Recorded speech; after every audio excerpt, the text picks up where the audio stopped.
আসসালামু আলাইকুম। আজকে দেখাবো আপনাদের কিছু বনসাই ম্যাটেরিয়াল। এগুলো আমি প্রকৃতি থেকে কালেকশন করেছি। দারুণ ম্যাটেরিয়ালস। এটা আমাদের দেশি একটা পাকুড়। এটার ভিন্ন একটা নাম আছে, এই মুহূর্তে আমার নামটা মনে করতেছে না।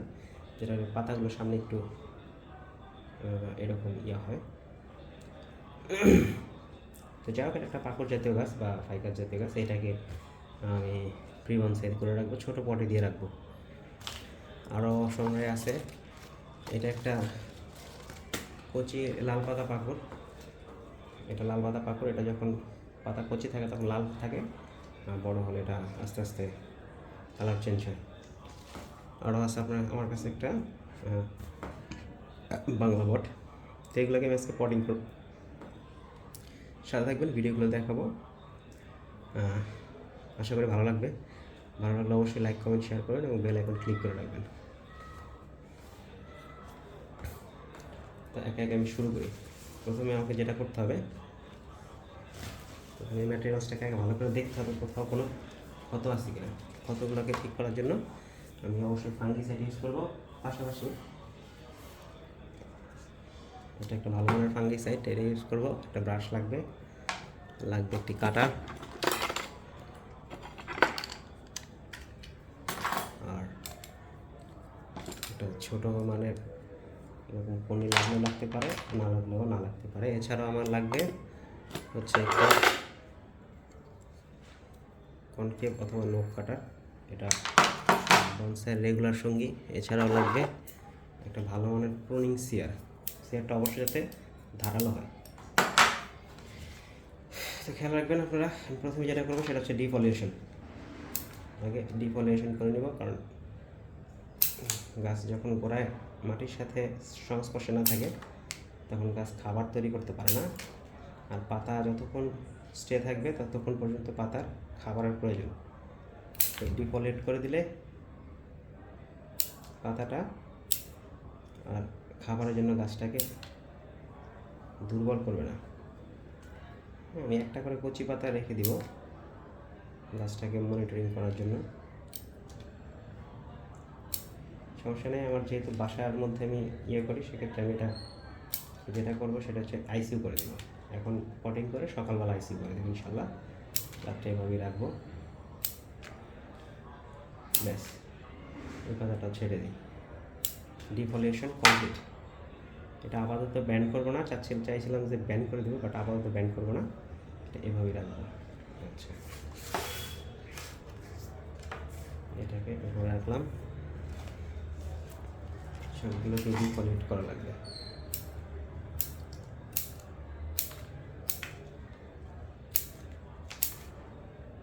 এগুলো ফ্রি বনসাই দিয়ে রাখবো। এগুলোকে আমি পরে ওয়্যার করে শেপ দিব।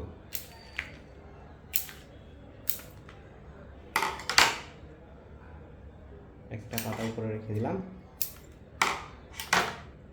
যে পরিমাণে খাবার গাছের গায়ে আছে এটা এই পাতাটা দিতে পারবে ঠিক।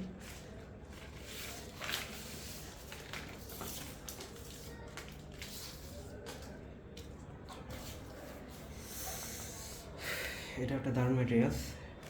এটা মাশাআল্লাহ আমি একেবারে শিকড় হয়ে পেয়েছি। বাই দ্য ওয়ে বলে রাখি, এই ম্যাটেরিয়ালসগুলো আমাকে যে সংগ্রহ করে দিয়েছে সে হচ্ছে আমাদের বাড়ির দারোয়ান কাকা।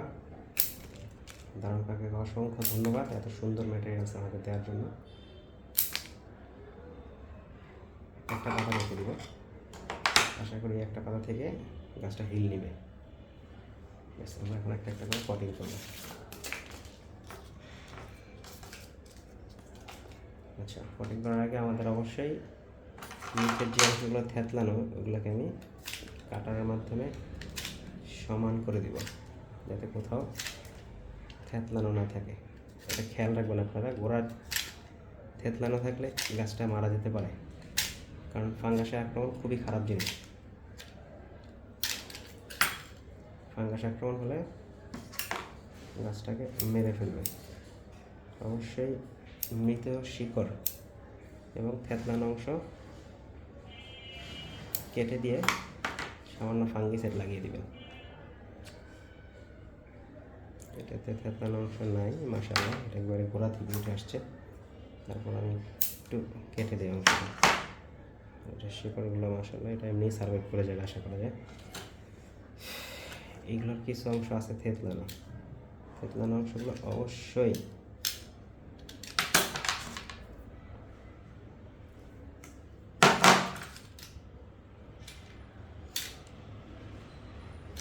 এভাবে করে ধার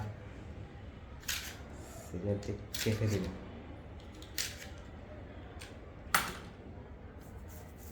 আচ্ছা, এবার আমরা পটিং করার জন্য যে কাজটা করব সেটা হচ্ছে আগে একটু ফাঙ্গিসাইড লাগাবো।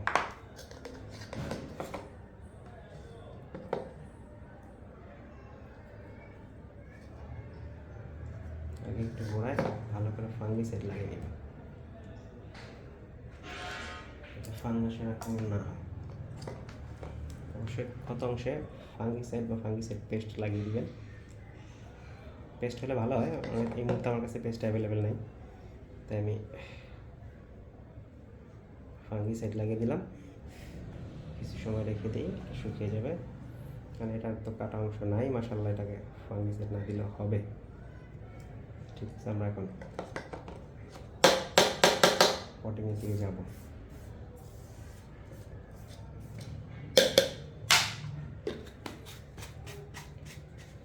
পটিংয়ের জন্য আমরা যেটা নিব সেটা হচ্ছে, আমি ছোটো পট সংগ্রহ করে রাখছি, আর মাটিও বানানো আছে আমার। আমি এই মাটিটার সাথে জাস্ট সামান্য পরিমাণে একটু ভার্মি কম্পোস্ট দিয়ে দিব।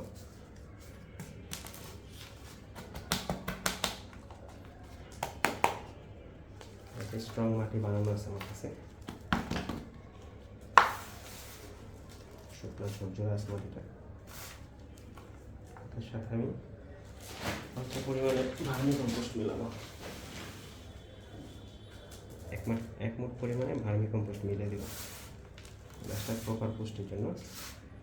যেহেতু পটটা ছোটো, ভার্মি কম্পোস্টটা একটু বাড়াই দিব আমরা। এটা আমরা মাটির পরিমাণ দিব, যে পরিমাণে মাটি ওই পরিমাণে ভার্মি কম্পোস্ট দিব, দিয়ে ইনশাল্লাহ আমরা এটাকে পটিং দেবো।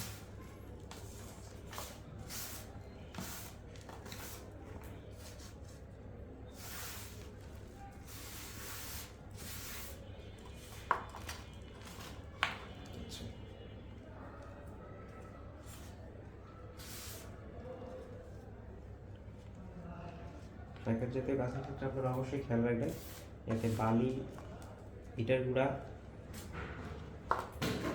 অথবা পাথর কুচি ইউজ করলে বেশি ভালো হয়। আমি কিছু পাথর কুচি অ্যাড করবো।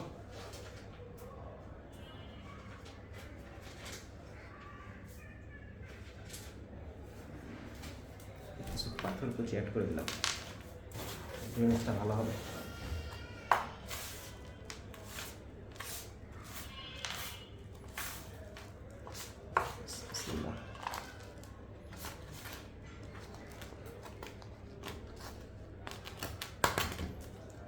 কিছু জায়গা রাখবেন যাতে পানি দেওয়ার ব্যবস্থা রাখা যায়,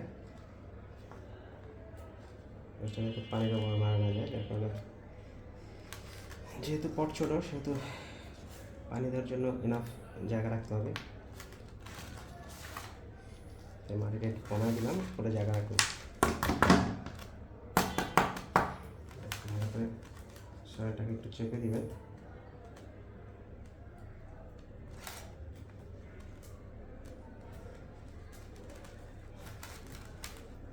এটাকে আমরা এখন রেখে দিব, পানি দিয়ে রেখে দিব। আমরা সামান্য পানি দেবো, পানি দিয়ে রেখে দেবো। পানির ভিডিওটা আপনাকে এখন দেখা যাবে না, আপনাদের রেডি করে রাখলাম।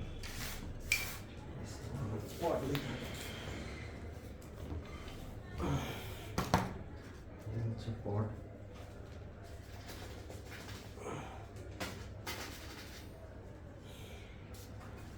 এটাতে বালির পরিমাণ বেশি, বালিটা নিয়ে নিই, এইভাবে খালি করে দিই।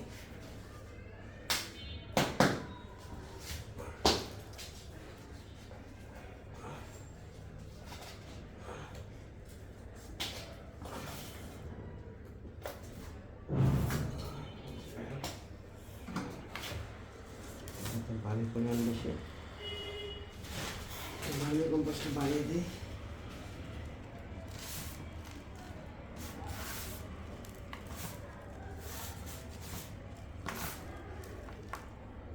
আপনারা চাইলে একটু ফাঙ্গিসাইড অ্যাড করতে পারেন, তাহলে গাছের ফাঙ্গাস থাকলে এটা সলভ হয়ে যাবে।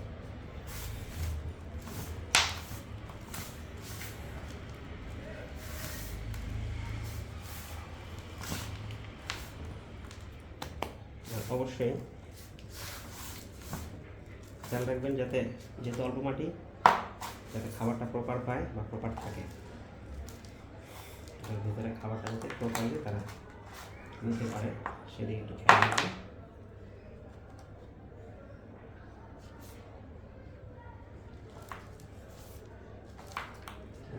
দুইটাই লাল পাতা পাবো। আমি বেশ অনেকদিন যাবৎ এই ম্যাটেরিয়ালসটা খুঁজতেছিলাম। আলহামদুলিল্লাহ আমার দারুণ কাকা আমাকে খুঁজে পেতে সাহায্য করছে, উনি আমার জন্য এটা সংগ্রহ করে রাখছে। দারুণ কাকাকে অসংখ্য অসংখ্য ধন্যবাদ। আচ্ছা, এই হচ্ছে একটু ঝাঁকিয়ে মাটিটাকে সেট করে নেবেন।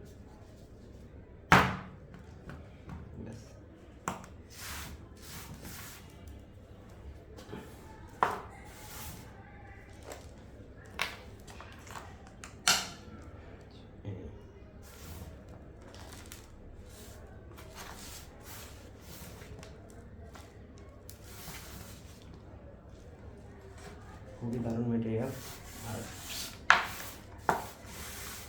বনসাইয়ের জন্য সবথেকে বেস্ট ম্যাটেরিয়ালস হচ্ছে আপনার কাপড় আর বাংলা বট।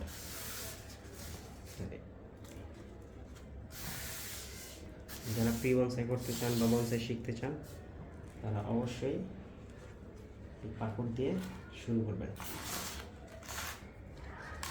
এটা হচ্ছে ফাইনাল লুক। এবার এটাকে আমি ওয়াটার দিয়ে ঠান্ডা জায়গায় রেখে দেবো, বা যেখানে পরক্ষ রোদের পরে ওই জায়গায় রেখে দেবো। তারপর ওদেরকে অন্তত 3 থেকে 7 দিন পরে প্রপার রোদে দিতে হবে। আর একটা জিনিস খেয়াল রাখবেন, যখনই কোনো গাছ রুট বল ভেঙে যাবে সেটাকে পটিং করার পর সরাসরি রোদে দেওয়া যাবে না, এটাকে অবশ্যই 3 থেকে 5 দিন একটা ছায়াযুক্ত জায়গায় রেখে দিতে হবে, তারপর এটাকে আপনারা রোদে দেবেন। তো আশা করি ভিডিওটা ভালো লাগছে। যারা নতুন বিগিনার তাদের সবারই এটা কাজে আসবে, উপকারী ভিডিও। ভালো লাগলে লাইক কমেন্ট শেয়ার করবেন এবং অন্যের মাঝে ছড়াই দিবেন।